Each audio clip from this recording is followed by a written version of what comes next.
DDM Morning Show, your number one platform for trending topics, and co-host Ibrahim Umawasi. Ibrahim, you are welcome to DDM Morning Show. Thank you for having me, Mr. Tochukurafa. Good morning, our guests. You're welcome to DDM Morning Show. Good morning. Thank you. God bless you. All right, together we will guide you through today's top stories shaping the Nigerian and African conversations. Now, here are the stories we have for you today. You are either in ADC or not in ADC. That is coming from David Mark, the interim chairman of the African Democratic Congress, against Peter Obi and other coalition leaders. And from there, we shall move to the call out from VeryDarkMan against Imo State Governor for hosting only Igbo Falcon players instead of the entire team. And finally, we shall talk about the price war. Marketers drop petrol prices below Dangote's cost. So these are the things we shall talk about today. Let's dive deeper into these stories, one after another. Now, David Mark, former Senate president and interim national chairman of the African Democratic Congress, issued a firm warning to party members and coalition stakeholders, including prominent figures such as former Labour Party presidential candidate Peter Obi and ex-Vice President Atiku Abubakar. Mark declared a strict zero-tolerance policy for anti-party activities, emphasizing that party loyalty and discipline are non-negotiable. He announced at the ADC's 99th National Executive Committee meeting in Abuja yesterday, I quote him, "There will be zero tolerance for anti-party will not be carried along," end of quote. Al-Mark, who took over from outgoing chairman Ralph Mosu, stressed that ADC's new direction would enforce internal democracy, inclusivity, and block all forms of indiscipline and candidate imposition to position itself as a formidable alternative for the 2027 opposition satisfied with the current former 5 for 30 years. In July 28, dragged the SDP into this. This is coming, barely a week after the zero tolerance for anti-party and any form of indiscipline. The general has spoken. You are either in ADC or you are not in ADC. There is no midway in this business. And those who are not with us, we will not carry them along. We shall revise our grassroots leadership structures to reflect modern realities. From the polling units upwards, up to the national level, every organ will be re-energized. We will open the gates for the next generation. Our policies, nominations, and leadership roles will reflect. All right. With regards to the first topic, is the David Mark warning a call for party discipline or a veiled threat aimed at silencing political realignment ahead of 2027? Because David Mark has issued a warning to His Excellency Peter Obi, the former presidential candidate of the Labour Party and one of the members of the coalition. Peter Obi is still a member of the Labour Party and also working with the coalition. So yesterday, the interim chairman of the ADC issued a warning to Peter Obi that he should either be in the ADC or part of the coalition that's with the ADC or not. So what's your take on that? Yes, I think, I don't know why you people, takes the statement of the same people that contributed immensely the downfall of Nigeria as even military military administration, and also in this civilian dispensation. I don't know why you people take their words serious. You people should not discuss and taking their statement very serious. These are the same people that contributed to what Nigeria is suffering today when there were military governors, ministers, and the same people transformed into democratic dispensation from 1999 and dealt with Nigeria. And you are still taking their statement serious. It is somebody like me that Nigeria should take our statement serious, because our yes is our yes and our no is our no. People like us have built a track record with integrity and pedigree, devoid of any traces of fraud, public fraud, or any aspect of a character. So if you people want to talk about the issues of Nigeria, it is people like us should discuss about Nigeria and give a sincere directive or a sincere solution of what we are suffering. When you people are talking about coalition, you people should check the characters in the coalition. The characters in the coalition will determine the direction where they are going. You cannot tell me that you want to rebuild Nigeria and you are forming a coalition and you are not seeing the likes of Comrade Ibuayeka or Ibuayeka in the coalition, and you are taking the coalition serious.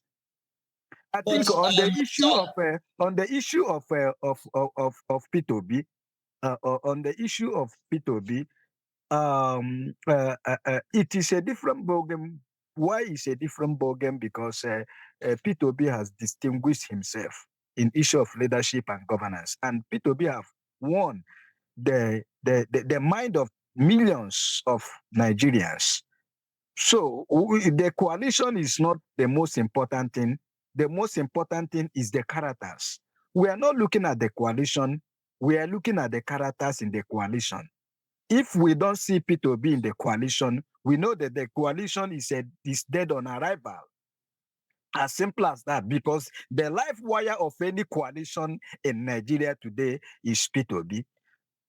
And if P2B is leaving ADC to look for another political platform, even if it is Kyo White Party, we follow him. That is the message. And we will abandon the so-called ADC for them. That is what we are talking about. I think what brought about that concern was the threat issued by the SDP to the one of their member, Nasru El-Rufai, that he should, they said they distance him from their party for 30 years. So maybe I think that's why the ADC are thinking maybe any one of their members, if he's not fully with the ADC, he will face the same challenge. Because, you know, in politics, you go after the people you think they are threats to you. And the APC, clearly, they are not leaving any stone unturned. So that's why they shouldn't be making such statement. ADC is dead without P2B. They shouldn't be making such statement. ADC is dead in the history of Nigerian democracy, I agree with you, because in the history of Nigerian democracy, there are only two politicians in Nigeria that have organic followers.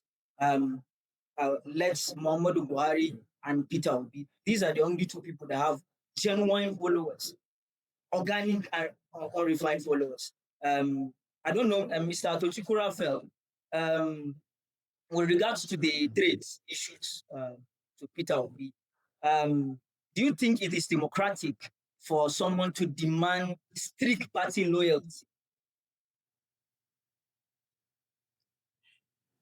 Well, I was about asking the same question, pushing the same question to Ibuayeka. In Nigeria, do you think it is realistic to achieve, you know, strict 100% loyalty from high-profile politicians like Atiku Abubakar, Nasser El-Rufai, Peter Obi? Of course, party loyalty is something that is non-existent in Nigeria. We don't have party loyalty. We have party constitution, we have party principles, but loyalty to these principles is 0% in Nigeria. So what we talk about is character and, the ideas and ideologies that a particular politician, propagate or advocate. But the question I would like to ask you, Bayaka, in as much as we want character as the topmost priority in what we want, what we need in a candidate, do you think that Peter Obi can prevail or can sail through any election in Nigeria without, merging with other powerful politicians in the north? Do you think only character can make him to have access to that power he requires? Ibayaka. P2B have merged with more than 150 Nigerians that are living in abject poverty. What much again do you want? You are talking about political elites that are not up to 1% in Nigeria. And you want to use it to compare to 99% of Nigerians that are suffering unemployment. P2B have matched with the unemployed youths. P2B have matched with frustrated Nigerian youths. P2B have matched with Nigerian youth that are out of school. P2B have matched with Nigerian workers that work like elephant but eat like ants. P2B have matched with these people. So we don't need much of the few characters that constitute the problem of Nigeria. And when you talk about party loyalty, it's not what we are talking at this time. We have overgrown that mindset. We are talking about a person that will deliver the evidence of democracy to Nigerians. We are talking about a person that will bring a turnaround to Nigerians. We are talking about party loyalty. Like I said, even if it is Kyo White Party, we will follow Peter. That is the thing. We are not interested in any particular political party, but we are interested in a particular leader, and that is Mr. Peter Obi. It is very simple, and it is very, very factual. So there is no two ways about it, and politicians are talking about party loyalty, and we want somebody that will be loyal to Nigerians. And we have found Peter Obi to be that kind of person, that kind of leader that will be loyal to Nigerians instead to be loyal to political party.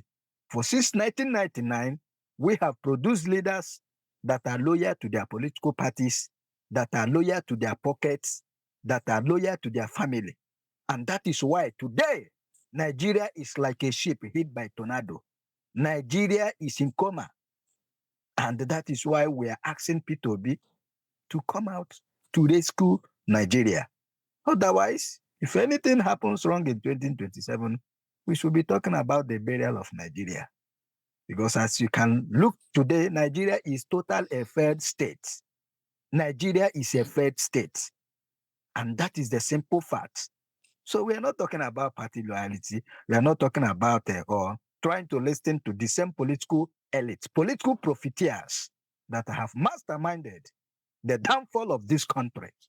We are looking for a way forward, and we are looking for a channel for rescue mission to rescue Nigerians from abject poverty, to rescue Nigeria from frustration, to rescue Nigeria from insecurity, to rescue Nigeria from the constant political tribalism and the religion bigotry.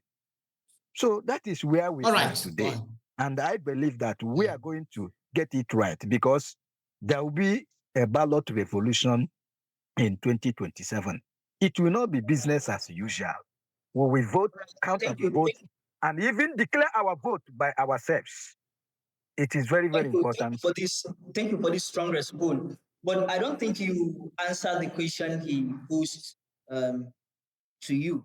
He asked you a question that Do you think without the coalition, Peter Obi can still emerge? It is not a question whether Peter Obi has the organic followers, or he has the character, the capacity, competence, the credibility to take on the mantle of leadership. Clearly, he does. But the question is, politics, in politics, just like in war, sometimes it is not the most strongest that win, but actually the one who understand the act of chaos. And the act of chaos in politics is more about those who understand how to, should I say, bring together forces that they don't agree with. And I want to tell you, hold on. I want to tell you that we have done the coalition. The coalition is thousands of Nigerian youth that are unemployed. The thousands of Nigerian youths that are out of school.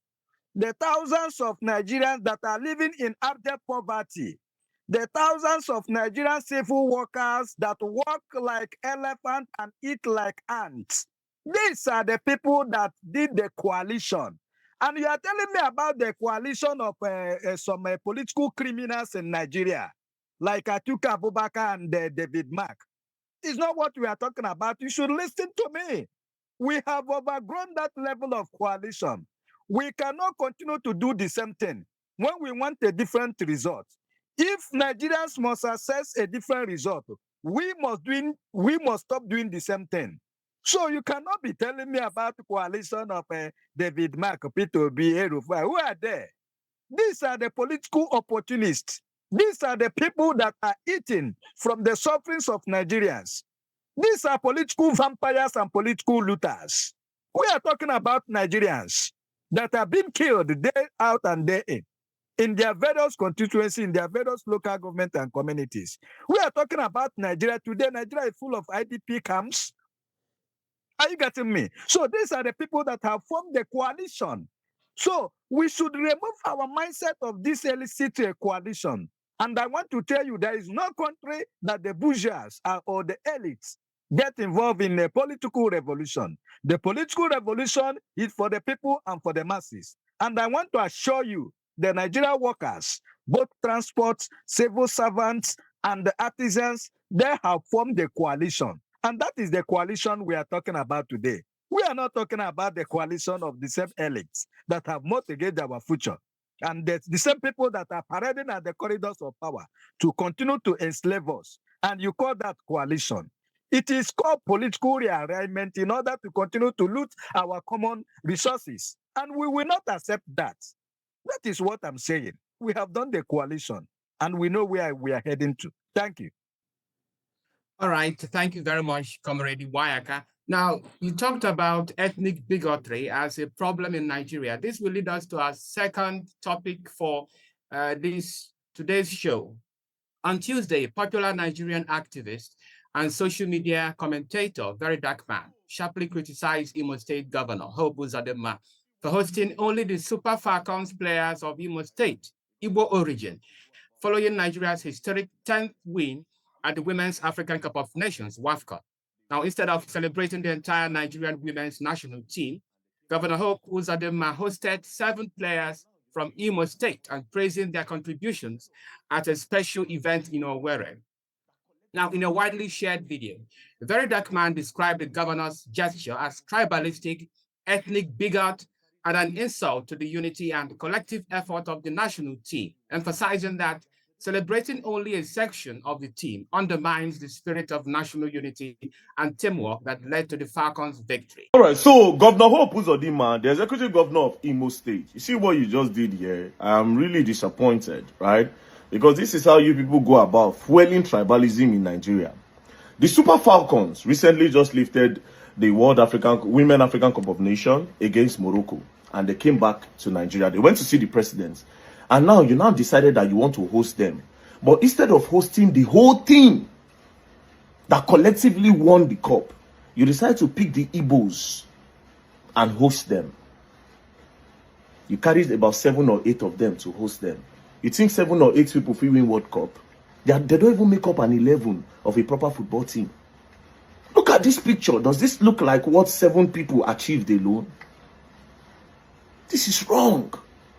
This is totally wrong. This is how you people fuel tribalism in Nigeria.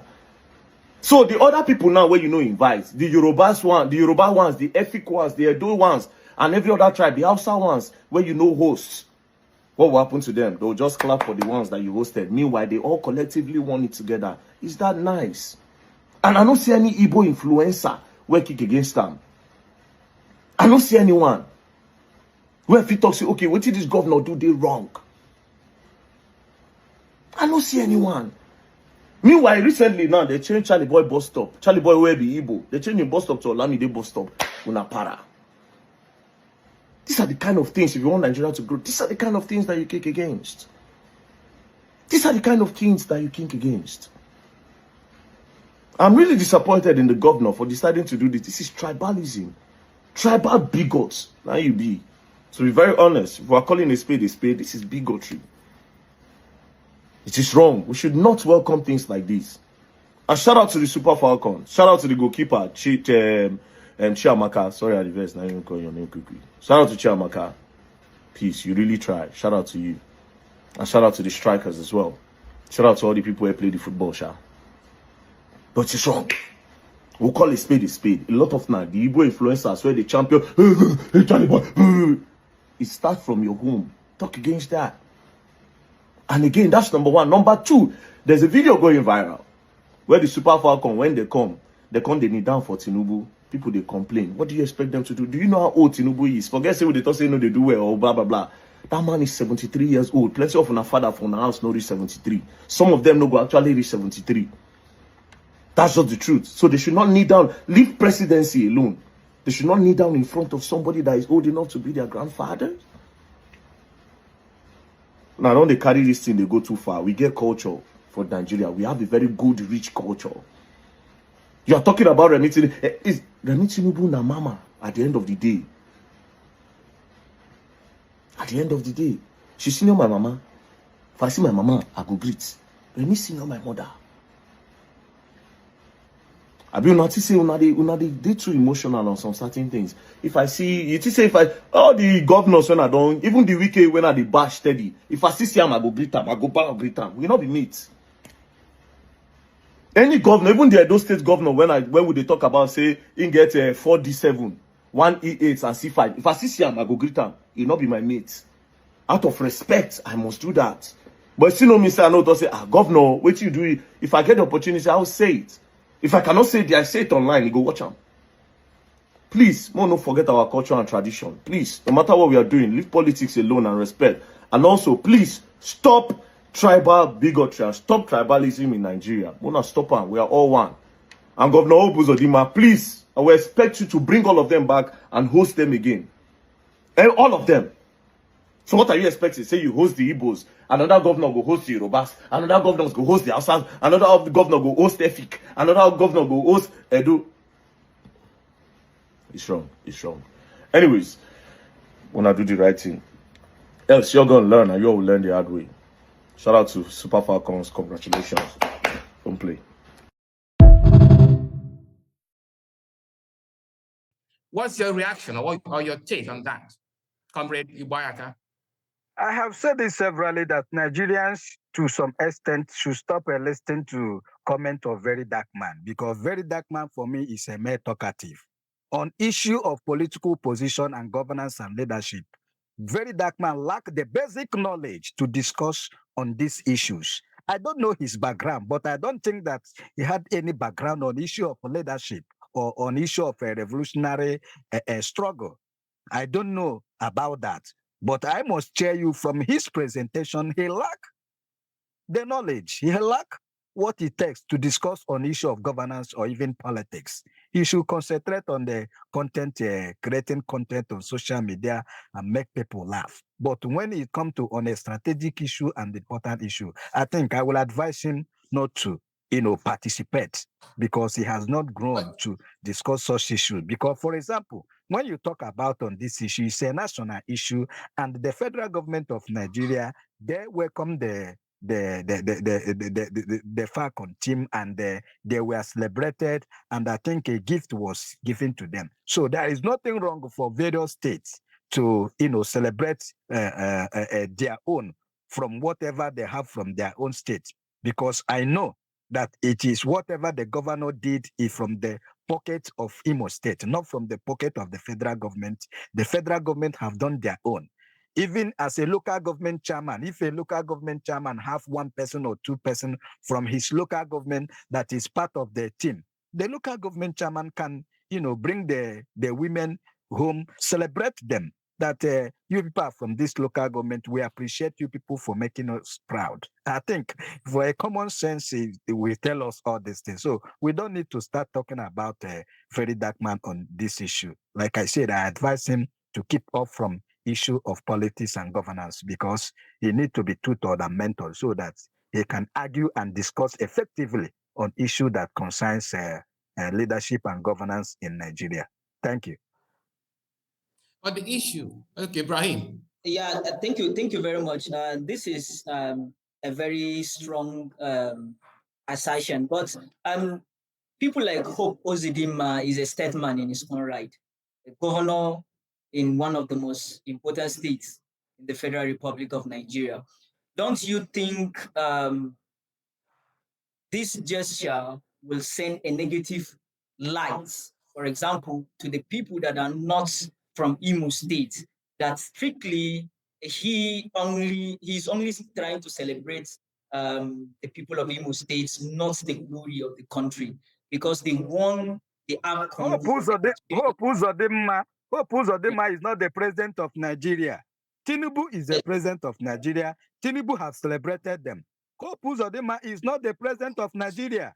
And it is wrong for Hope Uzodimma to use the resources of Ndi Imo to celebrate other people that are not from Imo State. But it is right for Tinubu to use the resources of Federal Republic of Nigeria to celebrate these Nigerians that have performed well. This is a common sense. You cannot use resources made for Ndi Imo to start doing something for people that are from Ekiti or from Brunu or from Kebbi. It is wrong. And that is why at the federal level, they shared allocation for various states to use it for their states. So that of Imo State is for Imo State. So Hope have used the one for Imo State to use it for the Imo-led that performed well at the national team. It is in order. We shouldn't discuss about these things. I think I don't like discussing about what common sense will teach us when people, have done something that is right. I want to tell you that VeryDarkMan got in this issue. He really got.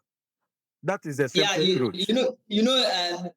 Some people say even common sense is not common. So critics will still argue that in a country so fragile, our statesmen, like our leaders, should focus on building bridges rather than dividing the country further apart.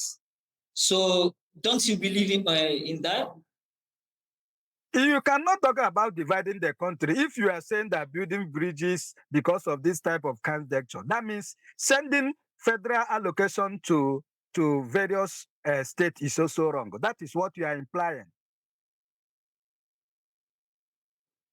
All right. You have a point. You may have a point, but my point is, the Super Falcons won the African Cup of Nations for the Nigeria. Took our flag high in Morocco, beat Morocco in their own home soil, and won the African Cup of Nations. Amidst all the storm that Nigerians are going through, they will celebrate with them. So seeing someone like Hope Uzodimma celebrating only with the people of his state, that's what brings the concern from the critic, not myself. So Mr. Tuchukurafel, what do you think about that? Well, I think that, all these things are being talked about because one social media influencer raised it.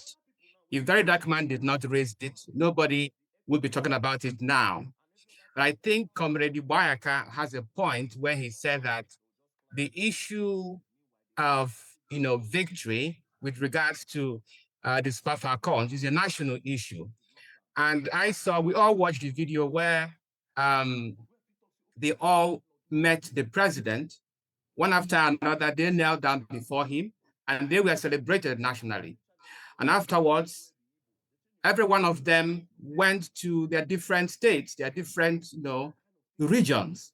So I think that there is a substantial, reasonable point in what he said. But what I am saying is this, that Nigeria is a fragile country, as you have mentioned. Nigeria is ethnically divisive or disunited.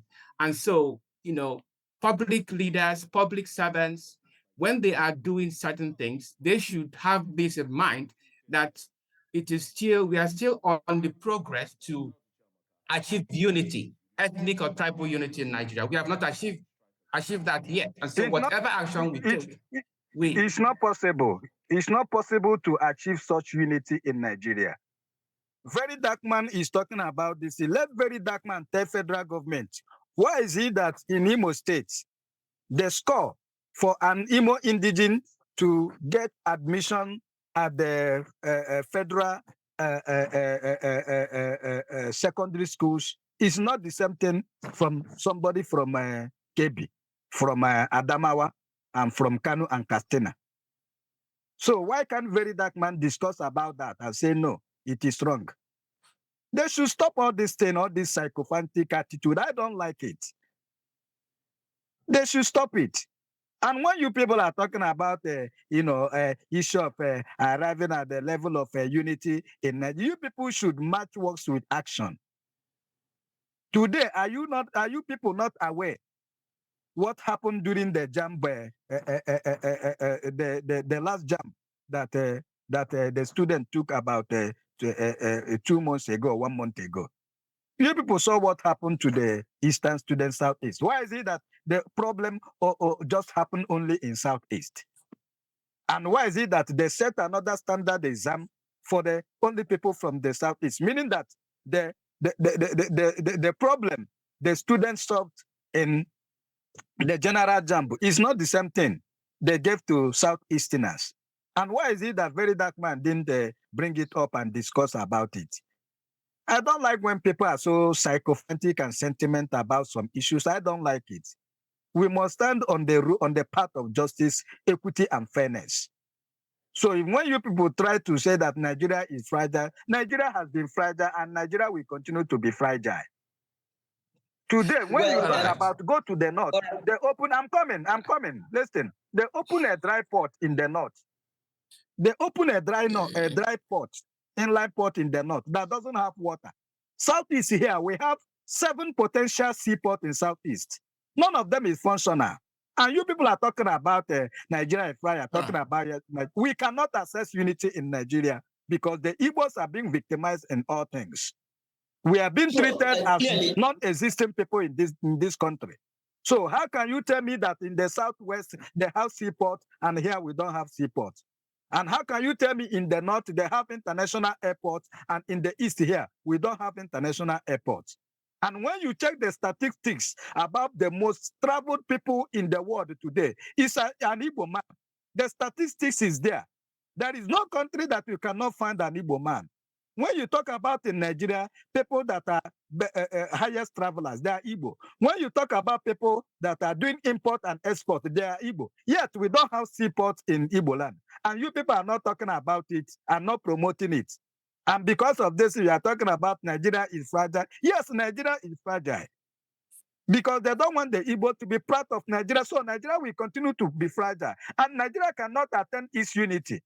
Because you cannot attain unity without justice and equity. The people that preach about unity should talk about justice. All right. It is only a fool that will exist in a land devoid of justice and you want to attain peace. For me, if I'm living in an environment where I'm being denied of my right, there will be no peace. I will fight. I will scatter everything. I will fight.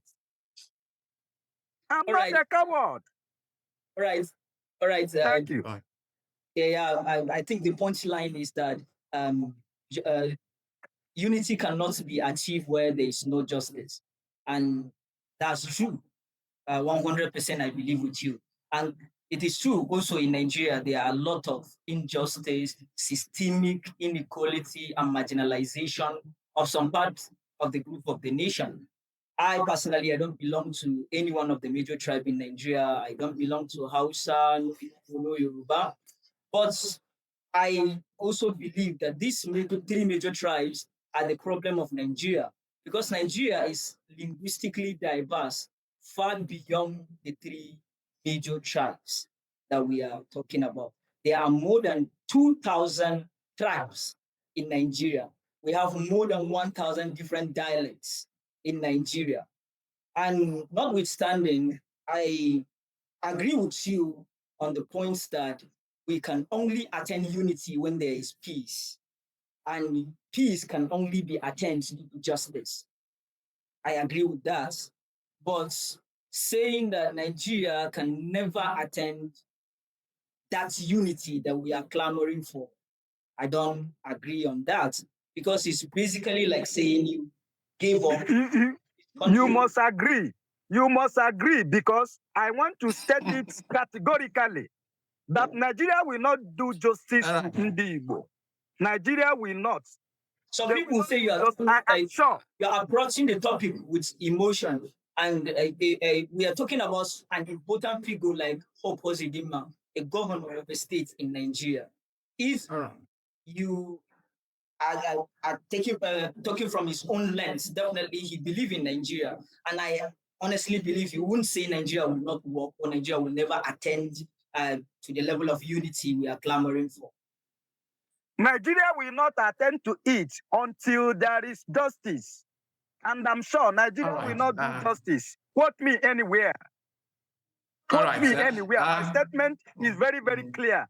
Nigeria will not attend to justice and equity for various zones. When you check, you discover that among the 6 geopolitical zones in Nigeria, it is only the southeast that are specifically without any other tribe or ethnic nationality that are of Igbo stock. And I'm telling you that we have been marginalized since after the 1970 of the war, when they gave us only 20 pounds to go and start life afresh. Today, we have done wonderfully well. And we have asked so many occasions to give us opportunity to prove Nigerians that we can develop Nigeria, that we can make Nigeria to work. And they are saying no. And allow them to go. There are some of the agitators in the southeast or in Igbo land. They are agitating to have their own country. That if you don't want them to be part of Nigeria, and you are saying no, give them opportunity to show their talent, and you are saying no, and you are telling me that there will be unity. It is impossible. Right. Thank you very much. We have gotten your point. Great contribution. Now let's have our last story for today.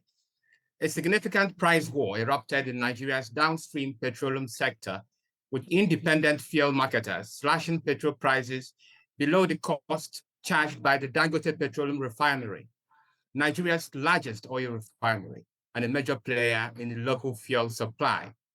Reports confirmed that as of July 29th to 30th, some marketers were selling petrol at around 815 naira per liter, undercutting Dangote Refinery's recent ex-depot price of about 825 naira to 860 naira per liter. Now, this aggressive pricing is unprecedented given Dangote's dominance and scale, traditionally allowing it to set the market tone. The Nigerian National Petroleum Company Limited is also actively adjusting prices in this context, with some outlets reducing petrol prices to 860 naira to 890 per liter amid competitive resources. Now, this is a price war. Comrade Iboyaka, let's have your take on this. Oh, I don't like you people taking me to this type of discussion. I said that Nigeria is a failed state. Over the news, you will hear about illegal refineries that Nigerian military, social place, destroy illegal refineries. So there are local illegal refineries in Nigeria that are working. Yet, Port Harcourt refinery and Warri is not working. And yet, every year, you will see in the budget, maintenance and whatever. My brother, let me ask you, can you have a car that you're supposed to use to go to work, the car parked in your compound. Then every month they will pay you salary. You will take half of the salary, go and repair the car. Yet the car is not working. The car cannot take you to work. Is it possible? No, it's not possible. Is it possible? It's not possible. Mm. So you have It's seen not. why Nigeria is a failed state. Nigeria is ruled by political looters and political criminals. You are aware that during the Nigeria-Biafra Civil War, the Igbos were refining oil locally. You are aware? There were local refineries here. I said that Nigeria is made to fail. Nigeria is failed. Nigeria will continue to collapse until we have justice and fairness. So why can't Nigeria go and look for those local illegal refineries and issue them license for them to start refinery and refining crude? Why is it that Nigeria cannot go back to say, how do you people did this thing during the Civil War that you people were refining locally? Can we get those people that did that? Where are they? Can we start up something? We don't need to start talking about, like I said, it is only ballot revolution that will save Nigeria. What we have at the hem of our face is political profiteers and looters and criminals, political vampires looking for whom to devour and eat. And please, I don't want to discuss it because it makes me more angry. The Port Harcourt refinery, they say that it will start every time it will start work. And go to budget of Nigeria since 1999 to today, you will see billions of dollars in maintaining a refinery that doesn't produce one cup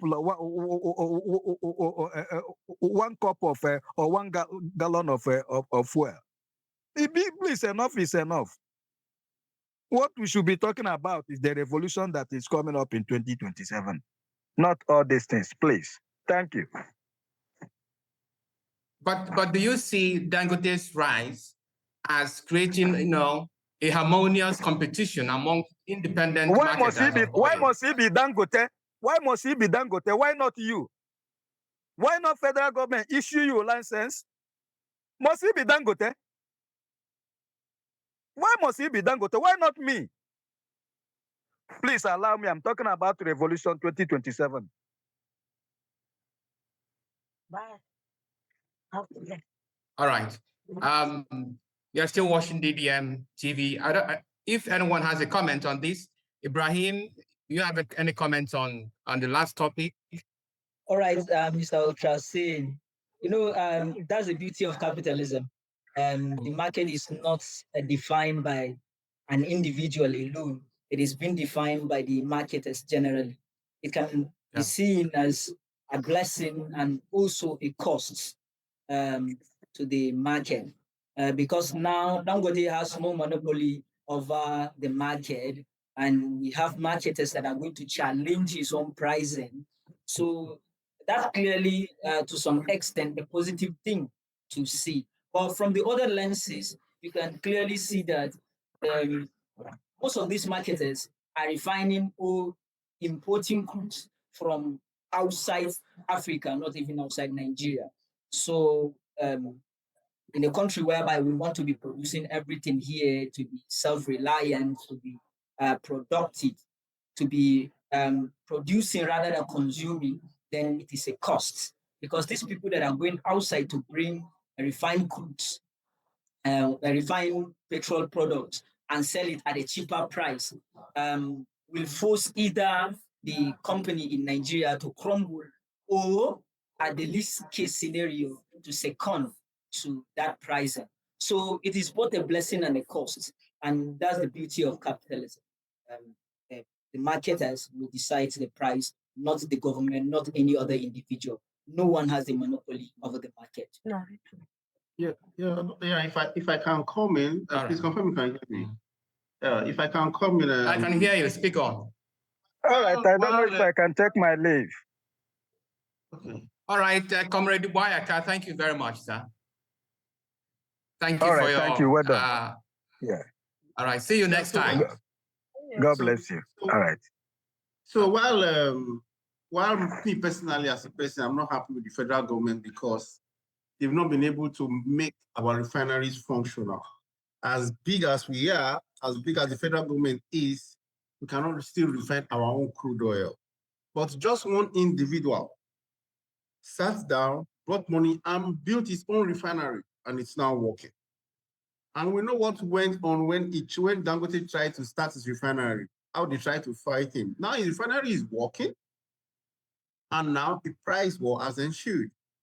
NMPC's price was thwarted when Dangote started, and it started with a lower price. Okay, then not long ago, Dangote even brought a much lower price. I think it's 890 or so, and the marketers who were importing fuel and selling above 900 were so jittery. It seems as if they've not realized that people now go to, and Dangote's fuel was exclusively going to mainly major distributors like MROS and two other filling stations. And people were tripping there to buy at a much lower price of below 900. I think about 870 or so. Now, the marketers came out yesterday and said they are going to reduce their own price because it seems that they're actually losing customers. What does that mean? It means that competition is healthy for the economy. If you have people competing for a product to get their customers, the price will definitely come down. I would like to reduce my price to get more customers. You would like to reduce your price to get more customers. Now, the marketers have realized that they are actually losing customers to those stations that are selling at Dangote's price, which is much lower. They've decided to come yesterday to now sell price at a much lower price. So it's a good thing. Competition is healthy for the economy. If it continues like this, a time will come, many of them will fight for modular refinery licenses to refine their own crude oil, maybe to even bring sell crude oil at a much lower price. I foresee that fuel may even get to maybe 700 or let's say maybe lower than that before the end of the year. It's a good, if you remember what happened during the GSM revolution, we had MTN, we had Glo, we had MTN, we had Airtel, was it not Econet then? They were charging per minute. Then another big player came in, Glo, and started charging per second. And there was a price war, and now we don't have a second billing to do. You understand? So that's what we are seeing as going to play in the petroleum sector. With time, more people will get their licenses, and I believe NBC will have to sit up and be able to compete. If not, all these other players that are coming in, private refineries, begin to take over and bring the price down. That's why it's healthy for the economy. Competition is healthy, and the masses will benefit. Thank you. Yeah, well, thank you for your contribution. Mr. Tim, I don't know whether you have any comments on this. Well, I am caught off guard, kind of. But then, this is a general issue that doesn't need rocket science. What I wonder is, what gives these marketers the impetus? What is the source of their currents to withstand the refinery when actually they are mere importers? Like I was saying, what baffles me is where these marketers get their strength from. Why suddenly and how suddenly they're able to stand up to square up with challenging a producer. There is something we don't know here. And if until we investigate and find out, which we will do as the media, Nigerians will remain in doldrum. Something is not clear. What will propel a marketer to sell below a producer? It is either Dangote is not telling all the truth, or these marketers are not telling all the truth either. There is no way somebody who buys to retail, a retailer, will stand up to sell below that of a producer, locally for that matter. I will leave this matter for now. But I want us All to right. revisit this matter another time when we'll have more facts. Thank you. Thank you very much, Mr. Tim. Mr. Wasi, do you have any short contribution, because we're out of time? If you don't, we have to call it a day. And with this, we draw the curtain on today's edition of DDM Morning Show. We thank all our guests and viewers for your great commentaries. If you like this video, do not hesitate to hit the like button, make your comments on our YouTube channel, and share this video to get more updates on what's trending. I'm Toshku Raphael with Ibrahim Umar Wasi, reaching you live from DDM Studio. See you tomorrow for a fresh edition of DDM TV show. Have a nice day.